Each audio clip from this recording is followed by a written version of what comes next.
Shalom, amados, graças a Deus que nos dá vitória e nós podemos estar mais uma vez juntos para adorarmos a Deus. Eu quero aproveitar esse momento.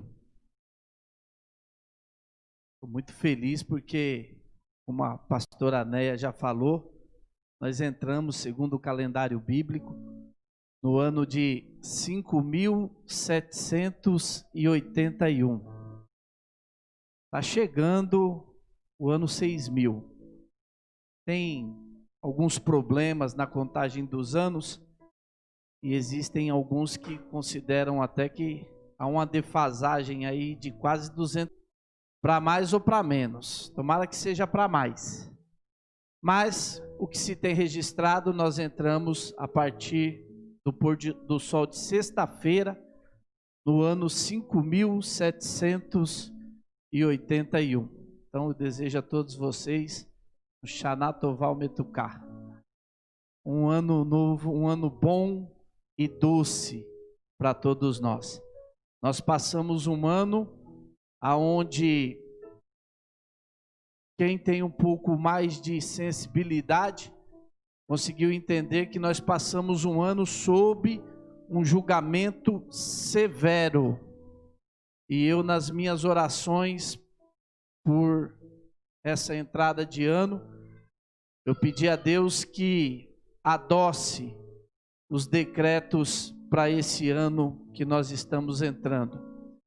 E segundo a tradição bíblica, amados, o dia 1º de Tishrei, que é marcado a partir do pôr do sol de sexta-feira, é um período que Deus... Sabe quando, no nosso calendário gregoriano, quando entra o 1º de janeiro, que as grandes empresas, o que elas fazem? Quem lembra? Balanço, né?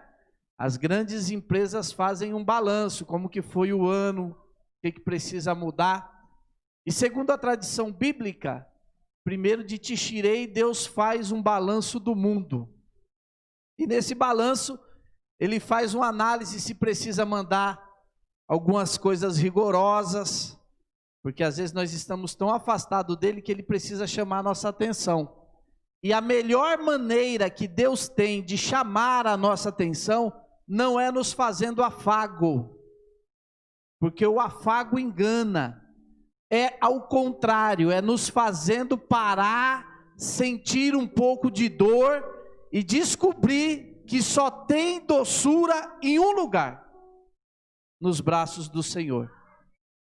Mas é uma outra oportunidade, porque a tradição bíblica também vai dizer que do dia 1º de Tishrei até o dia 10 desse mês que nós já estamos vivendo, Deus vai lançar decretos sobre o mundo e sobre a nossa vida. E no dia 10 é o dia mais importante do ano, que é domingo que vem. A partir do pôr do sol de domingo que vem, nós começamos o Yom Kippur, que em português significa o dia do perdão. E eu já comecei a treinar por Yom Kippur e comecei a fazer umas orações hoje. E na hora que eu estava fazendo a oração, eu já senti assim uma glória tremenda. Então, amados, a partir de... é um período... são 40 dias muito especiais. Por quê? Antes do ano novo, a gente tem o mês de Elu, e o mês de Elu, ele é um acrônimo da frase Ani ledodi ledodi li. Eu sou do meu amado e o meu amado é meu. São 30 dias que nós temos para passar num romance tórrido, quente, fervente com Deus, porque Ele está nos procurando. Depois que passamos disso, nós entramos no ano novo e depois nós temos o dia do perdão. E depois que você sai do dia do perdão, é 25 horas de jejum só, que passa rapidinho.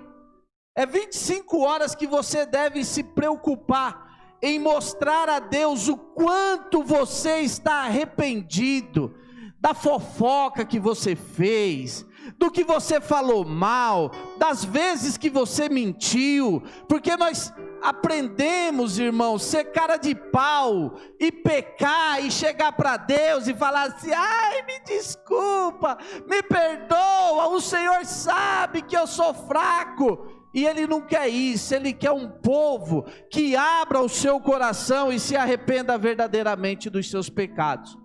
E aí, depois que passar o Yom Kippur, Deus nos chama para passarmos 7 dias dentro da sucá dele, dentro da cabana só com ele. Então é um período muito festivo e muito lindo. E cada ano que passa, nós vamos aprendendo um pouco mais e vamos fazendo um pouco mais. Então, Deus abençoe vocês. É um período assim que eu gostaria... Poxa vida, eu não sei nada disso, Josué. Não tem problema.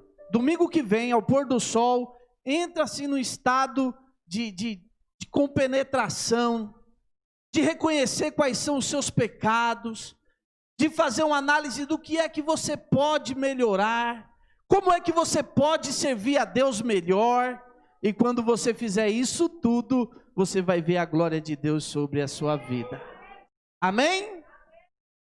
Vamos meditar numa palavra também?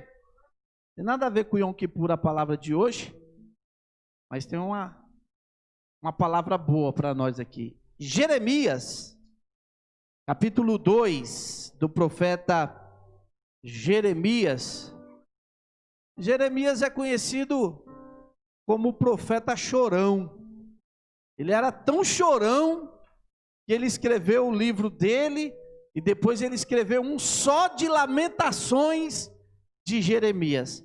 Jeremias é um dos profetas que mais vão sentir o peso do castigo que Deus vai dar sobre o povo dele. E se o profeta não tiver condições de sentir a dor que Deus sente quando tem que punir o pecador, ele não é profeta. Ele é qualquer coisa, mas não é profeta. Jeremias 2, versículo 13. Olha, é bom que já tem aqui, né? 13, querido.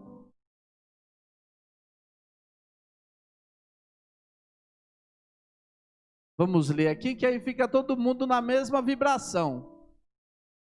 Aqui, 12, 11, 12, 13.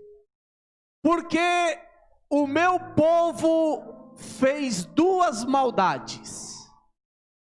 A mim me deixaram o manancial de águas vivas e cavaram para si cisternas rotas, que não retém as águas. Amém? O profeta Isaías, o profeta Jeremias, ele vai dizer que o povo de Deus cometeu 2 maldades. Em algumas traduções, essa palavra vai ser traduzida como: o meu povo cometeu 2 crimes. Olha só os palavreados que Deus está usando. E ele vai dizer quais são essas maldades. Nós vamos trabalhar na linha de vermos como maldades. Qual foi a primeira maldade? Eles me deixaram. A segunda, cavaram para si cisternas que não conseguem segurar a água para eles. Então, quando a Bíblia diz que o povo fez 2 maldades, e a primeira é: a mim, eu, o Senhor Todo-Poderoso, a mim me deixaram. Às vezes, algumas pessoas são levadas a pensar que quando ela abandona Deus, ela está apenas fazendo uma opção para a sua vida. E muita gente diz assim: eu não estou fazendo mal para ninguém. Mas eu quero dizer para você o seguinte: deixar Deus já é um grande mal. Por quê? Porque Deus, Ele é a fonte da vida. Deus, Ele é a fonte da nossa alegria. Deus é a fonte do que há de melhor para nós. E quando você decide deixar Deus, você está abrindo mão do bom para a sua vida.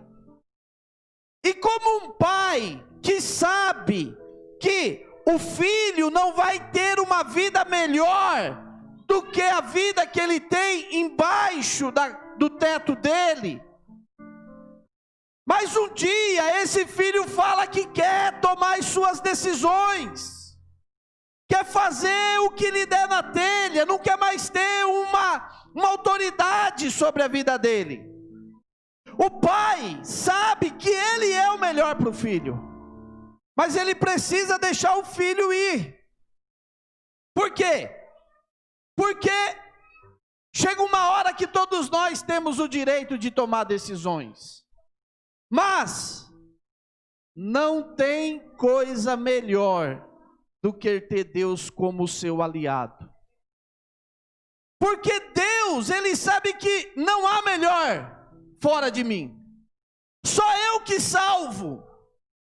Isaías 43, ele vai dizer: ainda antes que houvesse dia, eu sou. E não há ninguém que possa fazer escapar das minhas mãos. Operando eu, quem pode pelo menos tentar impedir eu de agir? E quando eu decido sair de perto, Deus sabe que eu já estou fazendo mal para mim mesmo. Mas, como eu disse, as pessoas são levadas a pensar que eu não estou fazendo mal para ninguém, mas fazer mal para você é pecado. Se eu der um tiro em mim mesmo e eu não morrer, eu vou responder juridicamente pelo tiro que eu dei. Eu não tenho direito de fazer mal a mim mesmo. E a Bíblia vai dizer que você tem que amar o próximo como a si mesmo. E se você não ama a você mesmo, automaticamente você não pode amar o próximo. Então, quando eu faço uma maldade, para mim é pecado. Porque quando Deus diz: o meu povo fez 2 maldades, quantas maldades eles fizeram para Deus? Nenhuma. Porque eu não consigo fazer maldade para Deus. Se eu disser para Deus: eu não vou mais servir o Senhor, Deus olha e fala: do lado de cá não muda nada, agora do lado de lá, você vai ver. Eu vou continuar sendo o rei do universo, querido. Eu vou continuar sendo todo poderoso, agora eu quero ver você sem mim. O que é que você vai fazer? Então, Jeremias diz: o povo cometeu 2 maldades. A primeira, me deixou. No Salmo 81 e o verso 13, Deus vai dizer: ah, se o meu povo me escutasse, se o meu povo andasse pelos meus caminhos, prontamente eu mesmo venceria os seus inimigos, voltaria minha mão contra todos os seus adversários. Os que o odeiam o Senhor se renderiam diante dele e receberiam uma punição perpétua. Então eu sustentaria o meu povo com o melhor trigo e com mel retirado da rocha. Eu pessoalmente o satisfaria. Se você deixa Deus, pelo menos mel tirado da rocha e o melhor do trigo, você vai perder.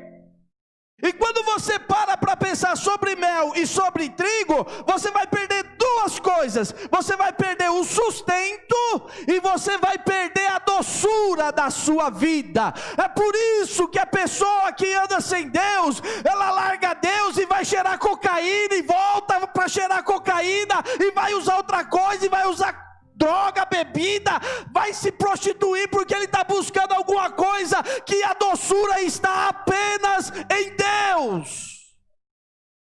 E abandonar a Deus já é fazer um mal grande para você mesmo. O outro problema de você deixar a Deus é que do lado de Deus só tem o bem. Vocês já viram em algum lugar Deus fazendo mal para as pessoas? Eu vou fazer uma maldade com esse cara aqui só para ele. Não. Até os juízos de Deus, eles são voltados para o bem, para que a pessoa se arrependa dos seus pecados. Até é por isso que a Bíblia vai dizer assim: porque o Senhor castiga a todos. Ele castiga a todos? Não. Ele castiga a quem Ele ama. Então, quando eu sou castigado por Deus, por isso que Tiago vai dizer: ninguém ao ser tentado diga por Deus eu sou tentado, porque Deus a ninguém tenta e Ele não é tentado pelo mal. Mas quando somos provados por Deus, é com a intenção de que nós sejamos aprovados. Então, quando você abre mão de ter Deus na sua vida, sabe o que vai acontecer? Em outras palavras, você está rejeitando o bem de Deus para você. E aí você não tem o melhor trigo da terra. A Bíblia diz assim: o homem sem Deus, ele acorda cedo, dorme tarde, dorme pouquíssimo, não consegue descansar, porque ele vai querer juntar, vai querer ganhar, vai querer não sei o que. E aí sabe o que acontece? Deus prepara para os seus filhos enquanto eles estão dormindo. O homem sem Deus, ele não dorme porque ele pensa: amanhã eu tenho isso, eu vou fazer aquilo, eu vou investir, eu vou, e não é nada contra essa linha, mas é contra, se você fizer isso e não tiver Deus como teu aliado, você rejeitou o bem, e se você rejeitar o bem, você não vai se dar bem na vida. Em Números 18:12, ele diz: todo o melhor do azeite, todo o melhor do vinho e do trigo, essas primícias que vocês oferecem ao Senhor, eu concedo a vocês. Será que a tua luta não é porque você rejeitou o bem de Deus na tua vida? Deus está olhando para você e está dizendo assim: vem para mim, vem para mim, vem para mim, fica comigo, eu tenho o melhor para você, eu tenho o melhor para você, e você está batendo cabeça, você está se dando mal na vida, porque você ainda não entendeu que eu sou o melhor para você.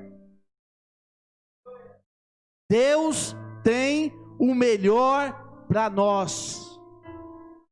Se eu ainda não encontrei o melhor, é porque eu estou precisando buscar mais a Deus, porque o dia que eu encontrar Deus, eu vou encontrar todo o bem que está com Ele. Salmo 147:14, Ele que dá a paz em tuas fronteiras e te sacia com a flor do trigo.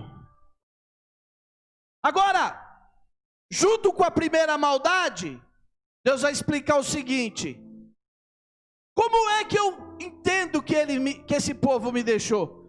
Esse povo sabe que eu, o Senhor, sou a fonte de água viva.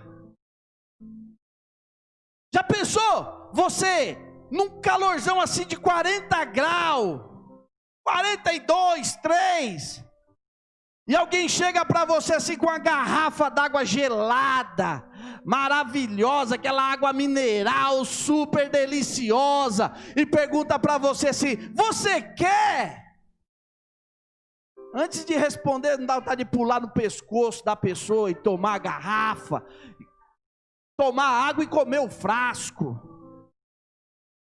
Porque água cristalina, água saudável, nós não dispensamos.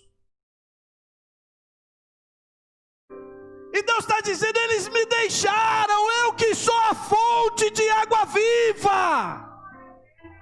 Não é uma água barreta, não é uma água que tem poluição, não é a água do Tietê, é a fonte de água viva.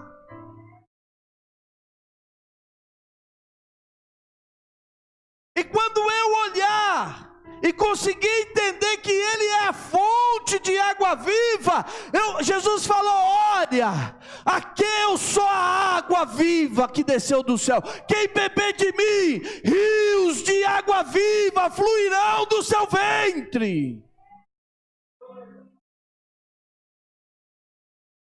Deus marcou o encontro com você essa noite para matar a tua sede. Para dizer para você aqui, você vai encontrar a fonte de água viva. Aquela água que não é uma água saloba, não é uma água que quando você bebe dá mais sede ainda. É a fonte de água viva, é a fonte que rejuvenesce, é a fonte que dá força. A Bíblia diz que Ismael e Agar foram dispensados, estão andando no meio do deserto, e lá no meio do deserto acabou a água, e ela falou: nós vamos morrer.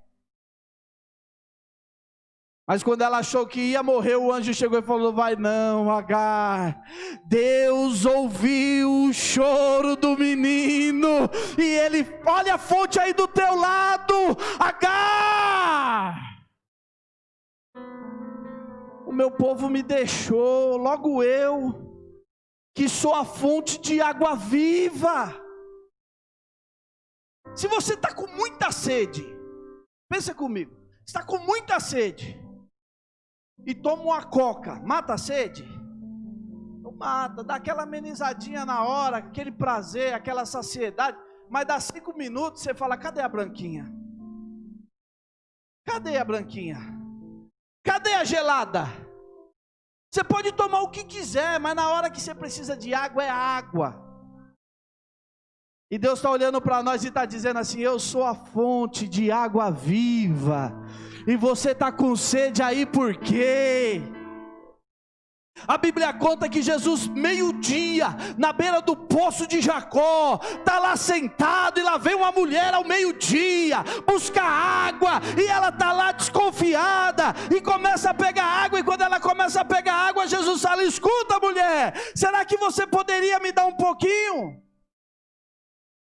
Aí ela olha e fala: ah, mas você é judeu, cara de pau mesmo, hein? Nós não conversa, nós não é amigo. Nós não temos relações. Aliás, eu detesto você e seu povinho. E Jesus está falando, olhando para ela e falando: ah, mulher, se tu conhecesses o dom de Deus, e quem te pede de beber, tu me pediria, e aí eu te daria, e não te daria dessa água, eu te daria uma água viva, que se você tomar dessa água, nunca mais você vai ter sede. Aí ela olhou e alguma coisa me chamou a atenção, porque nunca mais eu vou ter sede, nunca mais eu vou precisar voltar aqui no poço, nunca mais eu vou carregar cântaro de água na cabeça para beber. Mas escuta, o senhor não tem vasilha para pegar água. Ah, minha água não é assim não, ela não vem daí de baixo não. Peraí, por acaso o senhor é maior do que o nosso pai Jacó? Ele deu esse poço para os filhos dele, e nós estamos bebendo aqui, ó, milhares de anos.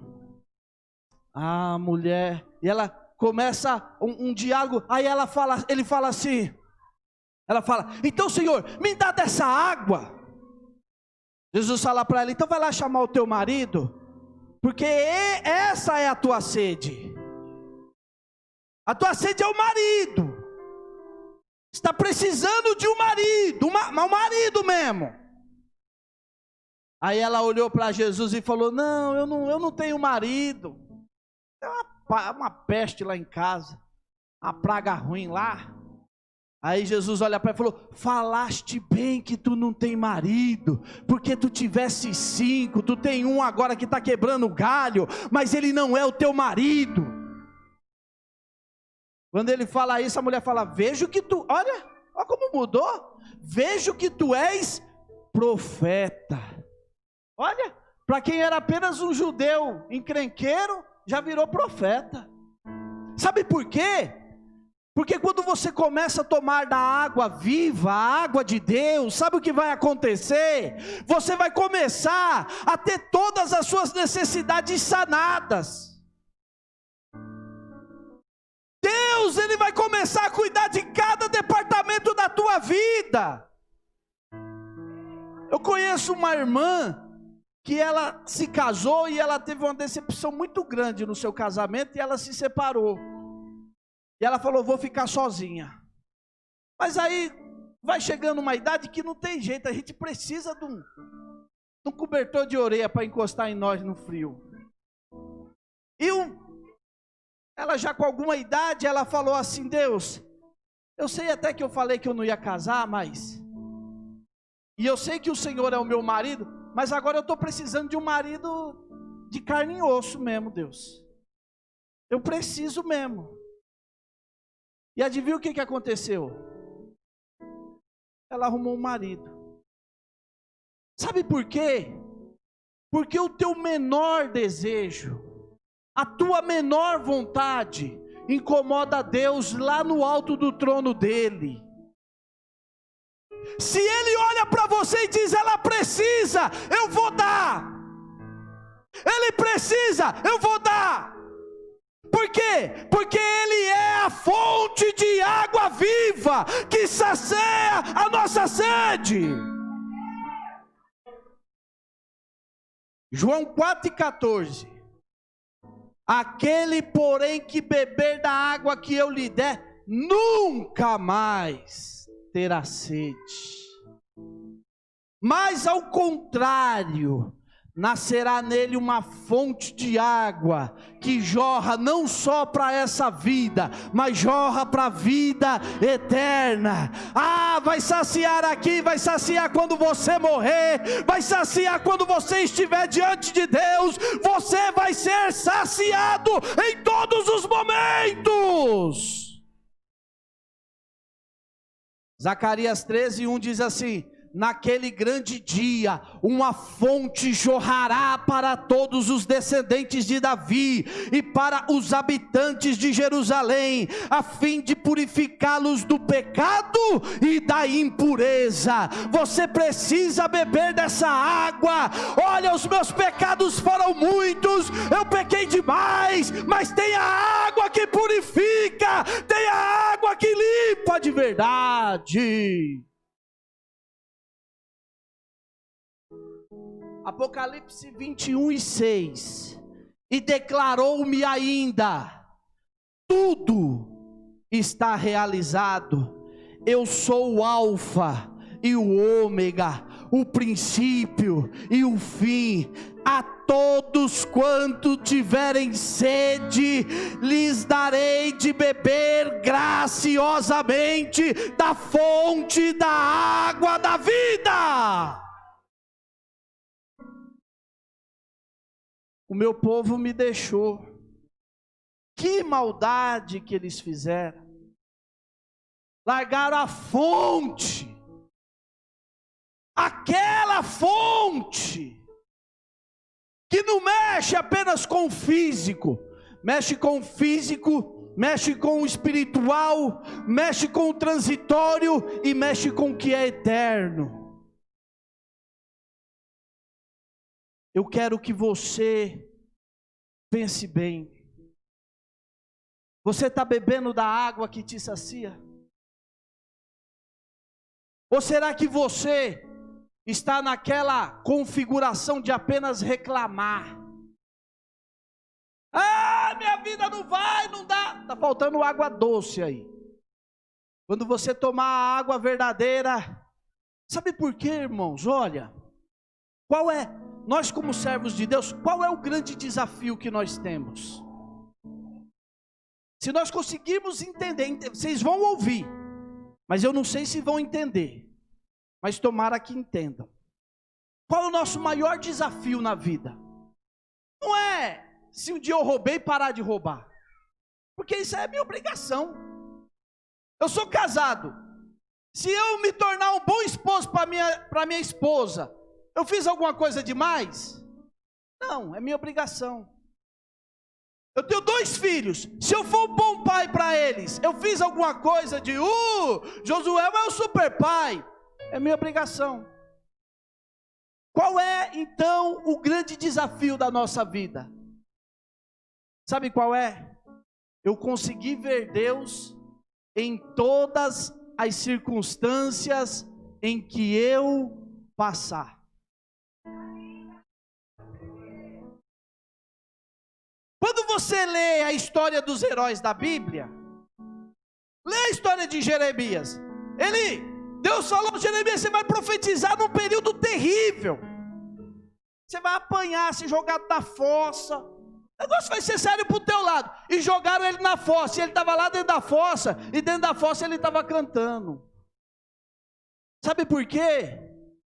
Porque eu posso não entender, mas eu tenho que procurar até achar Deus na pior circunstância que estiver acontecendo na minha vida. Porque esse é o meu desafio. Na hora que eu encontrar Deus na pior circunstância que eu estiver passando, eu vou ser saciado pela água que limpa, que transforma, que faz grandes coisas por nós. Agora, qual é a segunda maldade? Deixar Deus já é uma coisa terrível, porque você está abrindo mão do bem. A segunda maldade, Jeremias vai dizer, sabe o que eles fizeram? Cavaram, Deus fala que ele é o quê? A fonte de água viva. Meu povo me deixou, a fonte de água viva. E o povo largou a fonte de água viva e foi fazer o quê? Cavar cisterna. Eu sei que tem irmãos nordestinos aqui que já viveram na seca lá do Nordeste. E na seca do Nordeste, uma cisterna ajuda muito, não ajuda? Não é verdade? No meio da seca, uma cisterna é maravilhoso, não é? Mas você vai tomar água parada. Corre o risco de cair um calango lá no meio e você toma água com o calango. Deus está falando para o povo: ei, ô bobão, você está cavando cova aí, você está cavando cisterna, eu sou a fonte de água viva, e comigo a água cai de cima para baixo. Você está buscando água de baixo, que venha para cima. De baixo para cima não vai.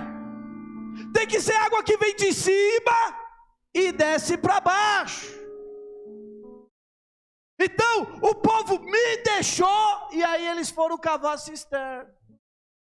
É aquela mocinha que foi namorar o rapaz, e aí o rapaz está no último ano de faculdade para se formar, e ele tem um futuro promissor. Ele está se formando lá em direito, e ele vai ser um juiz, ele vai ser um desembargador. E aí a menininha boba, esse cara estuda demais, largou ele e foi namorar aquele sirigaito que fica ouvindo funk o dia todo, aquele sem futuro nenhum, que vai dar uma mãozada no pé da orelha dela mais tarde. E aí ela fala: não, porque esse cara é muito quadrado, perdeu a fonte de água viva que Deus tinha te preparado para enroscado numa cisterna.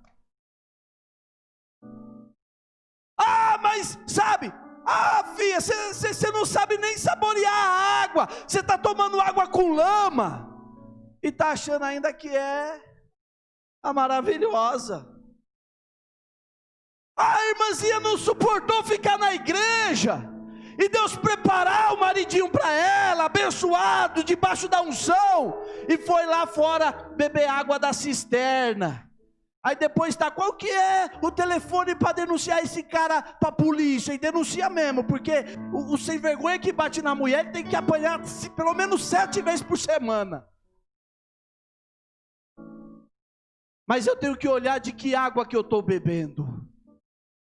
Qual é a água que eu estou bebendo? Água viva ou eu estou bebendo água de cisterna? Esse povo foi cavar cisterna. E amados, Israel é seco todo o tempo.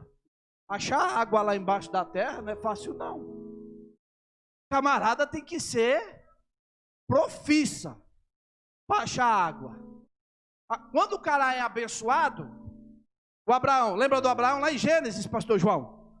Cava aqui, cavava, saía água. Aí os caras vinham, arrumavam briga, ele falava, larga isso aí. Mas Abraão, aqui é um lugar ruim de achar, larga esse poço aí. Abre aqui. Aí o povo ia lá e abria. Dava 3 enxadadas, o que acontecia? Água. Aí os caras vinham brigar, larga aí, deixa aí, vem aqui. Abraão, você está brincando, cava aqui meu filho. Cavava, o que acontecia? Saía água. Se você tiver a bênção de Deus, é por isso que a Bíblia diz, aonde você botar a planta do teu pé, vai ser terra tua, vai ser teu aquele lugar. É porque a bênção de Deus está sobre você. Se você estiver bebendo água da fonte de água viva, você vai chegar e Deus vai te abençoar. Agora, se tiver cavando cisterna, vai cavar, vai cavar um buraco que depois não consegue sair de dentro do buraco e vai passar sede. Deus falou ao povo, me deixar já é um pecado terrível.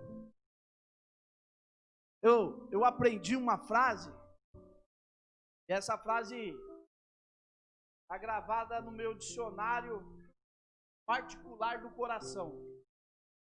Ela diz assim.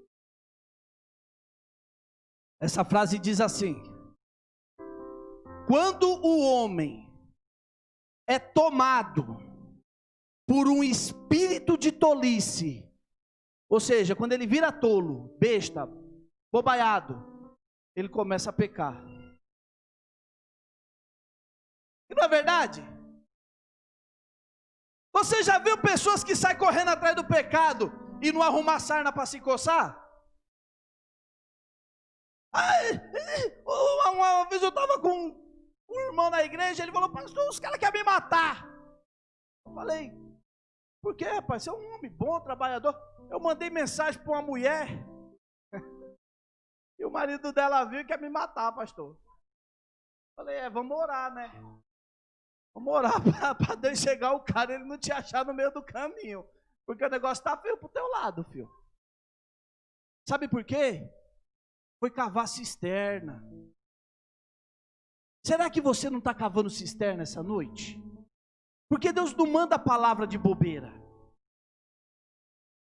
Deus não manda a palavra. Eu não tenho o que falar hoje. Fala sobre isso, Josué. Eu ter pregado ela quinta-feira aqui.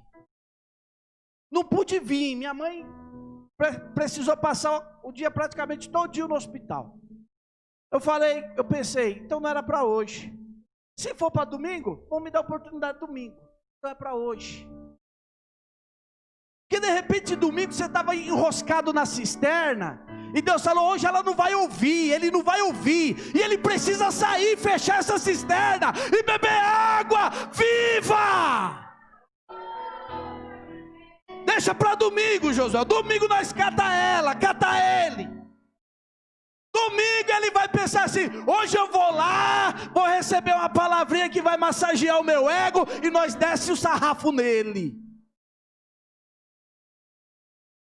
Eu não sei, não dá certo, não vai para frente, porque é cisterna. Se for fonte de água viva, Deus entra na causa, e você tem vitória, aonde você menos espera. Mas quando o angu fica muito cheio de caroço, é cisterna, não é água viva não, sai de perto disso. Olha, põe para lá, porque isso aí está querendo te atrapalhar. O meu povo cometeu, deixar Deus é um pecado terrível. Agora, cavar cisterna também é um pecado terrível. Existem pessoas que estão buscando em lugares que Deus já falou, não se enrosca com isso. E ela está dizendo, vou dar mais uma chance. Não dê. Não, eu vou dar mais, é a última. Já foi a última. Já foi a última.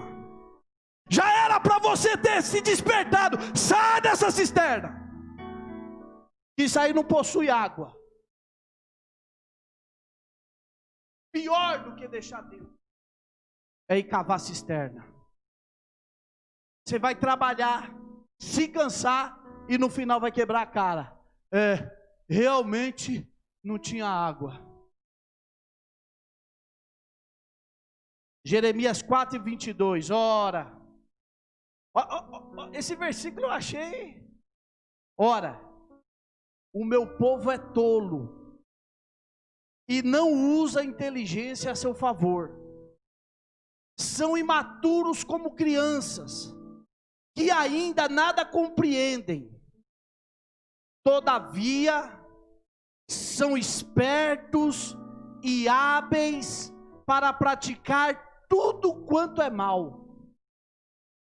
São ignorantes e insensatos quanto a escolher e fazer o bem. Lembra que eu falei do espírito de tolice?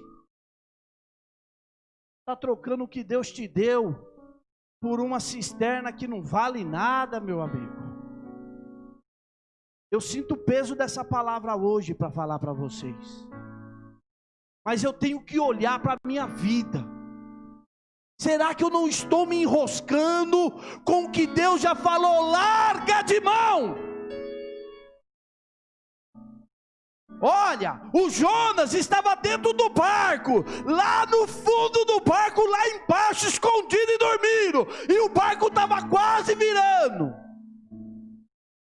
A sorte de quem estava no barco é que o capitão desceu lá, e quando ele desceu lá, encontrou o Treva dormindo. Ô dormente! Olha como ele fala para o profeta: ô dormente, quem é você? Que povo é o teu?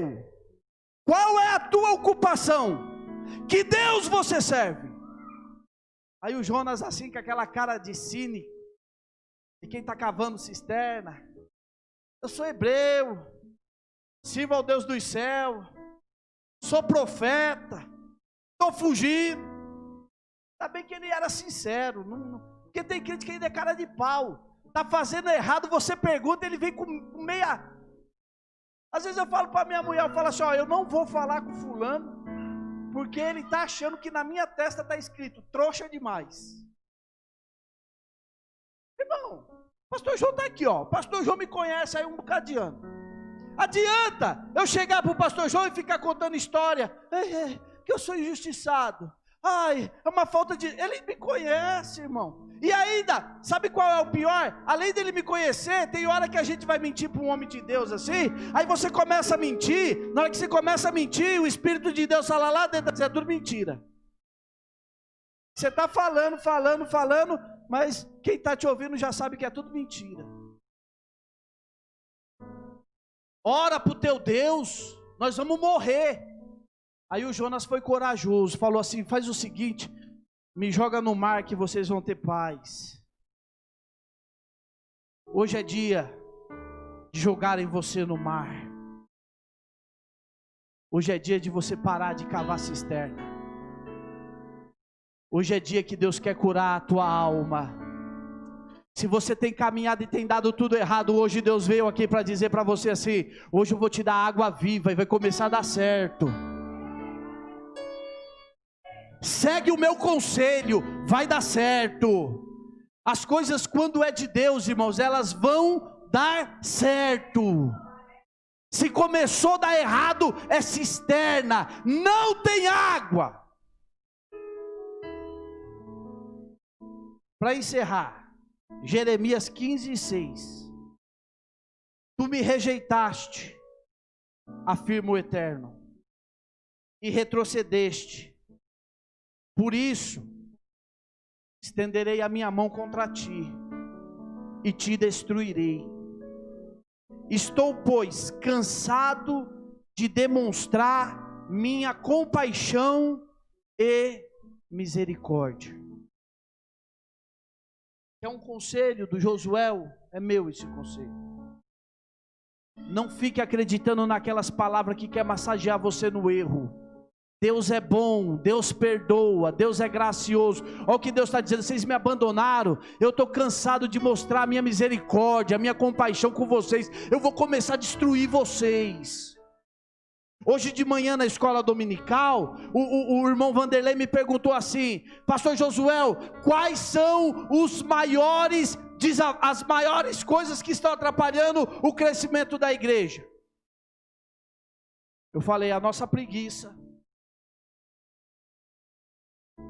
a nossa disposição em não vir à igreja e ficar vendo a novela da Globo. Fica vendo a novela da Globo e depois diz: a minha vida não está dando, não vai dar certo. Você está na cisterna e não vai dar certo. Porque chega uma hora que Deus vai dizer: eu vou estar contra você. E quer outro conselho? Dê glória quando Ele estiver contra você. É sinal que Ele ainda te ama, que Ele ainda quer você. No dia que Ele não quiser mais saber de você, você vai estar errado e vai começar a prosperar. Sair da igreja, minha vida melhorou. É porque Deus já determinou que você vai para o inferno mesmo. Eu não estou brincando não, e nem estou aqui para pôr medo de ninguém não. Eu estou aqui para dizer a verdade. Se você quer viver errado e ainda está prosperando, aproveita que está ouvindo essa palavra hoje e volta atrás, porque Deus está querendo mandar você para o inferno. Porque se Ele não quiser, sabe o que Ele vai fazer? Ele vai te punir. Ele vai pôr barreira no teu caminho, até você acordar. Quando Ele falar assim: deixa para lá. Aí você lembra desse texto aqui, ó: tu me rejeitaste, afirma o Eterno, e retrocedeste, por isso estenderei minha mão contra ti e te destruirei. Estou, pois, cansado de demonstrar minha compaixão e misericórdia. Deus não é o bobo da corte que nós brincamos com a cara dele. מלך מלכי המלכים, תודה על חיים, מלא שעל בכי על צחוק, גם כשקשה לפעמים, גם אז